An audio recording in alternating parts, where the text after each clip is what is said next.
It's the dictionary. It's the dictionary. It's the dictionary. It's the dictionary. Dictionary. It's the dictionary. It's the dictionary. Hello, word nerds. Welcome to the dictionary. My name is Spencer, and I am your host, and I am talking a little silly. Oh, hey, guess what I just realized? We just crossed the halfway mark of the G's. There should be 191 episodes of the G's, and this is 97, G97, and so I think halfway would have been 95 and a half. You remember that episode, G95 and a half. So hey, we're in the second half of the G's. It's flying by. 3 episodes a week. Okay, let's talk about these. We have more scientific-y words. The first one in this episode is glycolipid. Glycolipid. Glycolipid. It's a noun from 1936. It is a lipid that contains a carbohydrate radical. And an example of this lipid would be a ganglioside or a cerebroside. I don't know what any of this is. I think I did a really weird episode, the last one or the one, maybe the last one where I was singing everything, and I kind of want to do something like that again. How do we make this a little bit more interesting? I don't know. I lost my breath. Is that going to be my sound effect today? Okay. Next, we have glycolysis. All right, so all of these words, most of these words start with Glyco. Did we have a glyco or a glyc prefix? Yeah, in the previous episode we do. It means carbohydrate and especially sugar, or it could also mean glycine, and it comes from the Greek, which means sweet. And so, just think about those things when we're talking about these things. So, what is the glycolysis? It is a noun from 1892. The enzymatic breakdown of a carbohydrate as glucose by way of phosphate derivatives with the production of pyruvic or lactic acid and energy stored in high-energy phosphate bonds of ATP. Glycolytic, that is an adjective. I don't have anything to say about these words. I think you understand that. I think you realize that this is not the type of person that I am, so let's move on to glycopeptide. Noun from 1959. The synonym is glycoprotein, which is our next word. Glycoprotein. It's a noun from circa 1908. A conjugated protein in which the non-protein group is a carbohydrate. It's a carbohydrate? What? That's blowing my mind. Now we have glycosaminoglycan. What? Glycosaminoglycan. If you break it down, you got glycosaminoglycan, glycosaminoglycan, glycosaminoglycan. How else can you pronounce this? What is this other version? Glycosamino. What's the difference? Oh, samano. Glycosaminoglycan. That's also very, very, very fine. Noun from 1962. Any of various polysaccharides derived from an amino hexose that are constituents of mucoproteins, glycoproteins, and blood group substances. It is called also mucopolysaccharide. So one name is glycoaminoglycan, and another name is mucopolysaccharide. Scientists. This word, glycoaminoglycan, or glycosaminoglycan, is from the glyc prefix plus the samine from hexosamine, which is an amine derived from a hexose. Also O, also glycan. That's that, And we go to next is glycosidase. Glycosidase or glycosidase. Noun from 1941. It is an enzyme that catalyzes the hydrolysis of a bond joining a sugar, in fact, of a glycoside to an alcohol or another sugar unit. Ooh, a sugar unit. Hey, sugar unit, what's going on with you? So what is this again? An enzyme that catalyzes the hydrolysis of a bond joining a sugar of a glycoside to an alcohol or another sugar unit. That way that I said it made more sense than the first way I said it, so use the second one. That was glycosidase, and next is glycoside. Glycoside. Noun from 1855. Any of numerous sugar derivatives that contain a non-sugar group bonded to an oxygen or nitrogen atom and that on hydrolysis yield a sugar, and an example of that sugar would be glucose. Glycosidic is an adjective, and glycosidically, that is an adverb. It's an alternative of glucoside. Glycoside is an alternative of glucoside. Gluco, glyco, glyco and gluco, holding hands, walking down through a glade. Gluco and glyco, they love each other. Now we have glycosuria or glycosuria. Either one is fine. It is spelled Glycosuria. Glycosuria is a noun from 1860. The presence in the urine of abnormal amounts of sugar. Ho-ho. If you got abnormal, what are the normal amounts of sugar in your urine? I'm not going to look that up because then Google is going to start to think that I have something wrong with my urine. And, you know, Google knows so much about us because we're looking up stuff usually pertaining to ourselves. But, you know, when you have a podcast about the dictionary and you want to learn about stuff, you start looking up things and Google is like, whoa, dude, what's going on? Why are you looking up sugar in your urine, but you're also looking up glowworms and other things? Yeah, so an abnormal amount of sugar in your urine, you would have glycosuria. Oh, the urea suffix is talking about the urinary tract, urine, urethra. All of those words are all part of the same world. Yep, that's what that is. And I'm trying to lower my sugar intake. I love me some sugar. I like coffee, but I gotta put sugar in it. I gotta put something sweet. I like the donuts. I like the cookies. But you know what? As we learned, what was in the previous episode, we talked about all of these things that I like to eat, and they're on this index that talks about how bad they are for you. And I was like, I gotta cut down on these things, man. I gotta just chill out on the sugars and all those stuff. So I'm trying to be good. So I don't have abnormal amounts of sugar in my urine. Next we have glycosyl. The syl is SYL. Noun from 1945.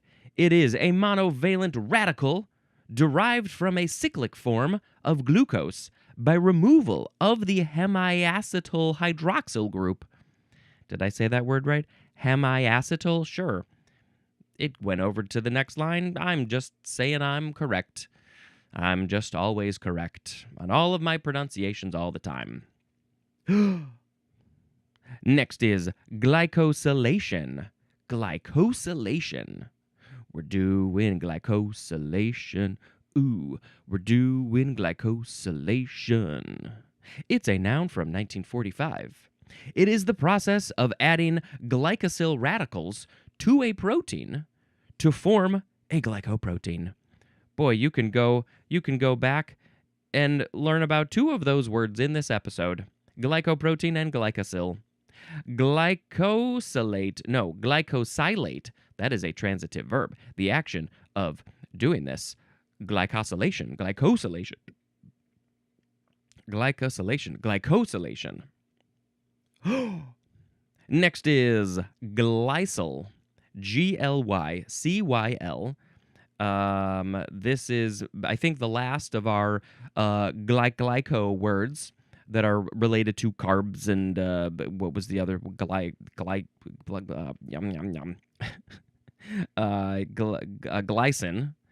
So glycyl is a noun from 1901. It is the monovalent acyl radical, the acyl radical or acyl radical, NH2CH2CO. And it is of glycine, or is it glycin? It's, how do you properly pronounce this word? It's going to be over here. Glycine or glycin. So it is the monovalent acyl radical of glycin, and those are the letters and the numbers and stuff to make up what's this molecule. They put them all together, you got this glycyl. Next is glyph, Glyph, noun from 1775. Number 1, an ornamental vertical groove, especially of a Doric frieze. This would be, I believe, on the column. There's the Doric columns from old Roman times, and but it's a frieze, and I guess that makes me think of something else. But anyway, a vertical groove, which definitely makes me think of a column. Usually columns have, or often columns have, those vertical grooves. And it's ornamental. It's not serving any sort of function. And it is called a glyph. Number 2, a symbolic figure or a character, as in the Mayan system of writing, usually incised or carved in relief. So this is something specifically, more than likely, in the Mayan system of writing, where you carve something into something else. What? Wood, stone, aluminum? I don't know what you're carving it into. And it's a figure or a character.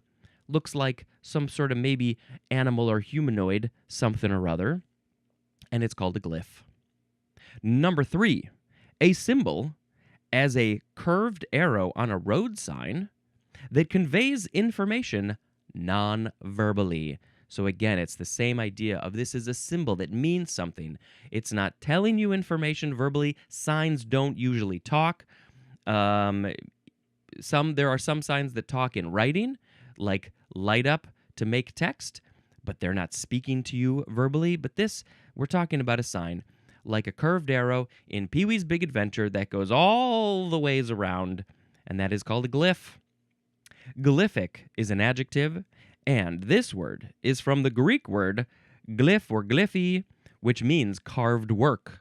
Carved work, very specifically. Also from glyphing, which means to carve, the action of carving. And then there's more at the word cleave. So it was carving in the columns, probably. And then they were like, well, wait a minute, all the way on this other part of the world, these people, these Mayan people, maybe around the same time or even earlier, they were also carving things. So we're going to use the same word. We're going to call those also glyphs. And then eventually they were like, well, it's a sign. We put up a sign next to the road. We're not carving it, but we used to make symbols by carving because that was the only way that we knew how. So we're going to call that a glyph also. Next is glyphosate or glyphosate. So it also starts with glyph, and then we have OSATE. Noun from 1972. It is a systematic organophosphate herbicide, C3H8NO5P, used to control herbaceous and woody weeds, especially on croplands. Our croplands. We don't want... Oh, I gotta sneeze. Is it gonna happen? Is the sneeze? I also have an itch. Maybe the sneeze went away. So our croplands. We're trying to get rid of these woody weeds, and so we're going to use this herbicide called glyphosate or glyphosate, and that is what that is. Now, I don't really know. Oh, it's from glycin. Ah, okay. If you're interested in all those words that we were talking about in the last 2 episodes, you can go learn more about that. But first, we have to go to our very last word, which is... It is Glyptal, capital Glyptal. Glyptal is a trademark, and it is used for an alkyd. Alkyd? Alkyd. ALKYD. And I don't remember what that is, so I'm not going to talk about that anymore. We're not going to talk about Glyptal. Let's pick a word of the episode. We had glycolipid, glycolysis, glycopeptide, glycoprotein, or protein. We learned people sometimes use that pronunciation.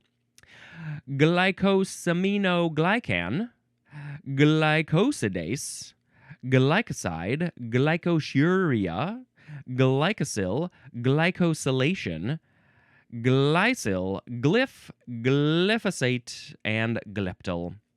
Well, I think I just have to pick glyph as the word of the episode. Carving glyphs, carving glyphs. I'm carving in stone. I'm so strong. Look at my glyphs. Look at my glyphs. They're glyphs of arrows. Glyphs, glyphs, glyphs. Okay, that's enough of that. I do believe that I have another movie to tell you about. Very exciting. Let's see. Let's go down over here to this list, and we talked about that. Oh, yes. This next movie that we watched was a movie that has been having a lot of talk during this last week of my current timeline, which is the middle of May. It's the movie Obsession. By the time you check out this episode, this movie will probably be out of theaters, but I think you should still go watch it. It's a very good horror movie. It's funny. It's a simple premise, a simple world, not a lot of characters or sets. It was made for under $1 million, and by now, it's already made, I think I heard, over 20 million, and I think that they are very happy with what they have done, and I can't wait to see what else the filmmaker and the actors make. And I'm just gonna bring up this list really quick to see. Oh, the writer-director is Curry Barker, and gotta shout out the two leads, Michael Johnston and Inde Navarrete. Hope I'm pronouncing your names right. Oh, and Andy Richter is in it. It has great ratings from almost all the peoples. And I just want to quick see the box office is over 20 million U.S. and Canada, worldwide almost 28 million, and they're doing good, and you should watch Obsession. And it does get brutal. If you don't like some gore, you might have a hard time with it, but it's still good. I also wanted to say real quick before I got to run, I received a comment on one of my YouTube videos, specifically a dictionary YouTube video. If you don't know, you can watch this on YouTube. It was audio only until the beginning of the E's. And what I did for those was I just combined 10 episodes and I put the logo, and that's all the visual that you're going to get. But the very last one for the C's, which was C561 through C567, there were a lot of C's. Somebody commented and said, "You need professional help."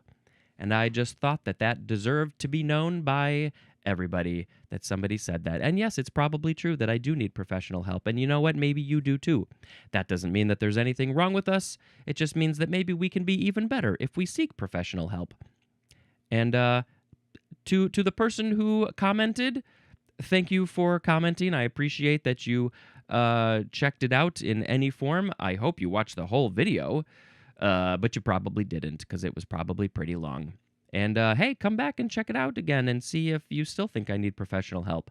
It's probably true. Until next time, this is Spencer dispensing information. Goodbye.